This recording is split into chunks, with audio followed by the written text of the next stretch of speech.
name's Andy Greenhalgh, and hopefully by the end of this talk, you're going to know exactly what these beautiful cells are that are on this cover slide.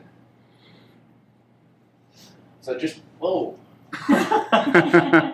Okay. Apparently we all need to speak some.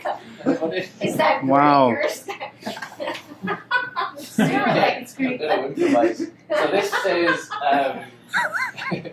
this says the healthy brain and its cells. So just to start with, I'm gonna just obviously let you know this is a human brain, and the four main types of cell that are in the human brain are the neuron, which is the wires of the brain that conduct electrical impulses and basically make us who we are. The astrocytes are critical support cells that regulate how the neurons work. The oligodendrocytes are cells that wrap neurons in this myelin sheath that is insulating neurons so their electrical impulses work more efficiently, so our brain works more efficiently.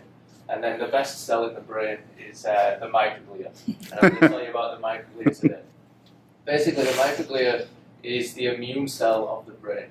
And its basic function, it's there to protect the brain from any injuries or any sort of invading pathogens or infections. So this is the cell that's really protecting us in our brain and in our spinal cord, the two parts of the central nervous system.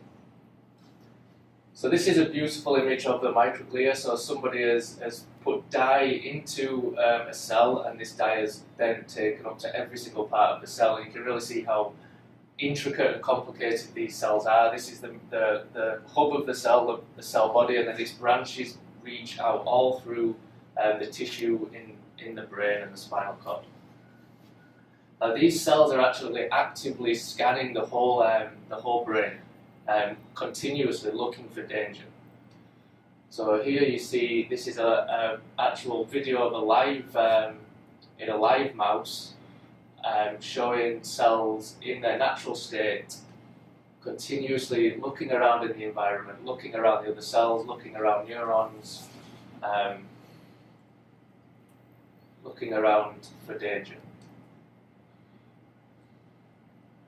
So what happens when they actually see some danger? So what these experiments show is basically the same thing again. They've got a live mouse with these microglia in the brain searching for danger, and what the experiment is as you'll see in a minute, in the center of the image is a small injury given to the brain by a laser, and you'll see a white mark where the laser hits the tissue, and then you'll see the reaction of the microglia that are scanning for danger in the brain.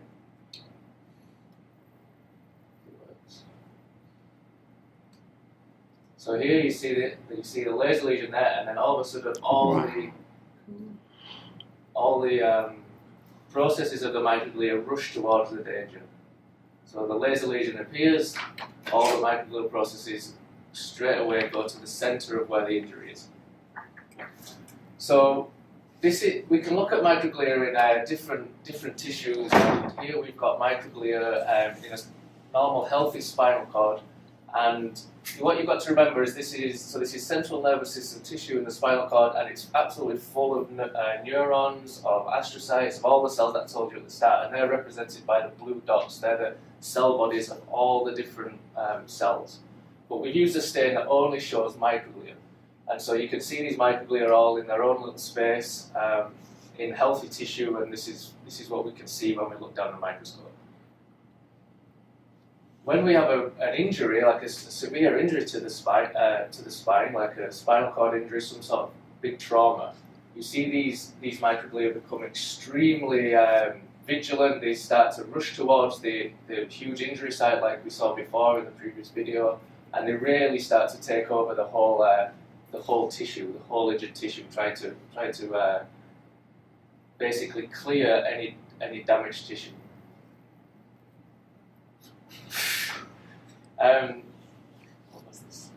Okay, so microglia are not the only cell that defends the central nervous system, and there is another cell called the macrophage, and the macrophage is basically white blood cells in your bloodstream that when you have a big enough injury in your brain or your spine, the white blood cells will come into the into the brain and help to clear the brain of all the damaged tissue, helping the microglia.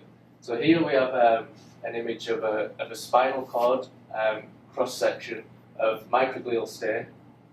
And then through a genetic manipulation, we can also look at the infiltrating cells, the macrophages that are coming from the blood into the spinal cord, and we can look at the two at the same time, and then we can begin to look at the immune cells that are resident in the spine or the brain, and the immune cells that have come from the blood to help the resident cells clear the damaged tissue. So basically what I work on is I look at the microglia here stained in blue this time, and I work on how these cells clear damaged tissue in the central nervous system. I also work on how macrophages come in from the blood into the central nervous system and help the microglia clear damaged tissue.